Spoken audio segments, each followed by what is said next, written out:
मधुपन जंगल में नागराज तरबूज के खेतों में काम कर रहा था। काम करते करते नागराज को भूख लगी। क्यों ना मैं इनमें से एक तरबूज खा लूं? मुझे बहुत भूख लगी है। ये कहकर नागराज ने एक तरबूज उठाया और उसे खा लिया। खेत के पास ही एक दरख्त था जिस पर एक उल्लू रहता था। दरख्त पर रहने वाले उल्लू की नज़र हर वक्त तरबूजों पर होती थी। वो उन्हें खाना चाहता था लेकिन खा नहीं पाता था क्योंकि नागराज हर वक्त अपने खेत की रखवाली करता था। क्या ऐसा भी दिन आएगा कि मैं इस खेत में से तरबूज खा पाऊंगा? क्या ये नागराज कहीं जाएगा और मैं तरबूज के मजे ले सकूंगा?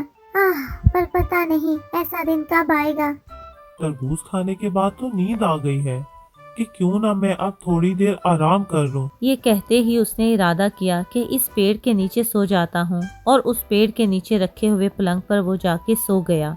दूसरी तरफ उल्लू ने जब ये देखा वो बहुत खुश हुआ। अरे वाह, ये क्या हुआ? नागराज को नींद आ गई। आज तो मजे हो गए। मैं इन खेतों से खा सकता हूँ।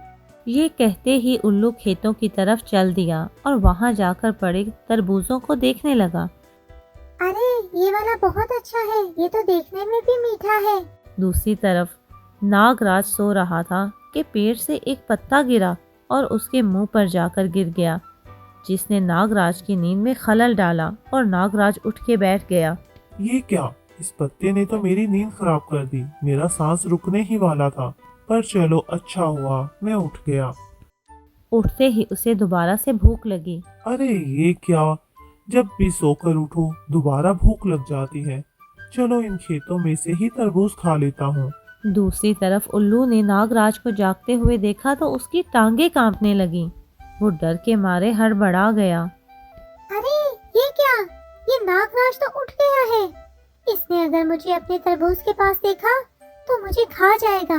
अब मैं क्या करूं? कहाँ जाऊं? जैसे ही नागराज खेतों की तरफ बढ़ा, उल्लू समझा कि ये उसी की तरफ आ रहा है और वो डर के मारे उसी तरबूज के अंदर घुस गया जिसको उसने खाने का इरादा किया था।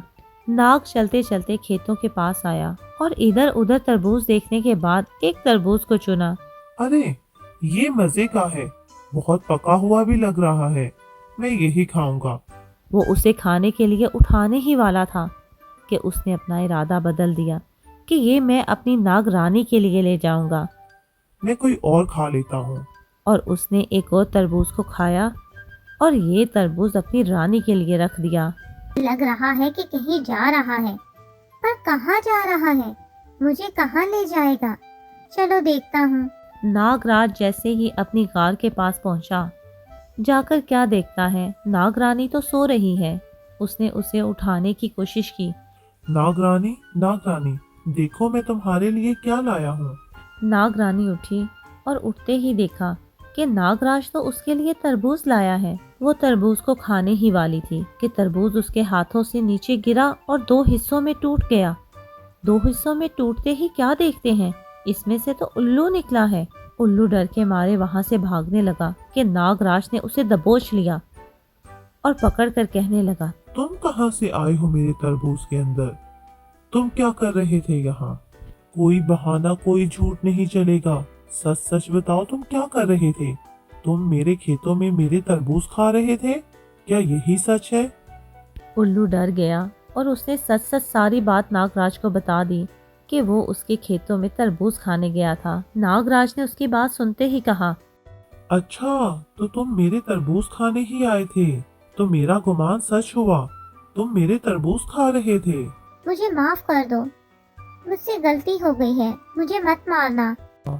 बताओ रानी, इसका हम क्या करें? इसको क्या सजा मिलनी चाहिए? अभी तो इसको पिंजरे में बंद कर दो। कुछ दिन बाद देखते हैं कि इसका क्या करना है। कुछ दिन बाद हम इसे मारेंगे और खा जाएंगे। नागराज ने ऐसा ही किया। उल्लू को एक पिंजरे में बंद कर दिया और अपनी गार में एक कोने में रख दिया। ये क्या हुआ? मैं फंस गया। मैं तो तरबूज खाने गया था, तरबूज खाते खाते फंस गया। अब मेरा क्या बनेगा? ये तो कुछ दिन बाद मुझे मारेंगे और खा जाएंगे। मुझे बस इस पिंजरे में अपनी मौत का इंतजार करना है। अब तुम यहीं पड़े रहोगे, इसी कोने में। ऐसे करते करते कुछ दिन गुजर गए। एक रात ऐसा हुआ कि उल्लू सो रहा था। उसकी आंख खुली कि कुछ गिर रहा है। उसने इधर उधर देखा। ये क्या? गार में से तो पत्थर गिर रहे हैं। ये छोटे छोटे पत्थर तो छत से आ रहे हैं। ये क्या हो रहा है? देखते ही देखते गार में से पत्थर ज्यादा गिरने लगे। जैसे ही उल्लू ने ये देखा तो उसने सोचा, ये क्या? ये तो ज्यादा पत्थर गिर रहे हैं। इसका मतलब गार नीचे गिर जाएगी। नागराज और नागरानी मर जाएंगे। मुझे इनको उठाना चाहिए ताकि ये अपनी जान बचा सके। ये कहते ही उल्लू ने नागराज और नागरानी को जगा दिया। और जैसे ही वो उठे, क्या देखते हैं, गार तो नीचे को गिर रही है। इसमें से पत्थर बरस रहे हैं। उन्होंने जल्दी जल्दी खुद को उठाया और उल्लू के पिंजरे को भी, और बाहर निकल आए। जैसे ही वो लोग बाहर आए, गार धड़म करके नीचे गिर गई। गार के गिरते ही नागराज और नागरानी ने एक दूसरे को देखा और फिर उन्होंने उल्लू की तरफ देखा। तुमने हमारी जान बचाई है। अगर तुम हमें ना उठाते तो हम इन पत्थरों के नीचे मर जाते। हम तुम्हारे एहसानमंद हैं। नहीं नहीं, एहसान की जरूरत नहीं है। ये तो मेरा फर्ज था। तुम लोग वहाँ मर जाते, मैंने इसीलिए तुम्हें उठाया। नागराज और नागरानी उल्लू की इस बात पर बहुत खुश हुए और उसे आजाद कर दिया। तुम आज से आजाद हो। तुमने हमारी जान बचाई है। तुम यहाँ घूम फिर सकते हो। तुम मेरे खेतों से तरबूज खा सकते हो। मैं तुम्हें नहीं रोकूंगा। ये सुनकर उल्लू बहुत खुश हुआ और वहाँ से वापसी को चल दिया।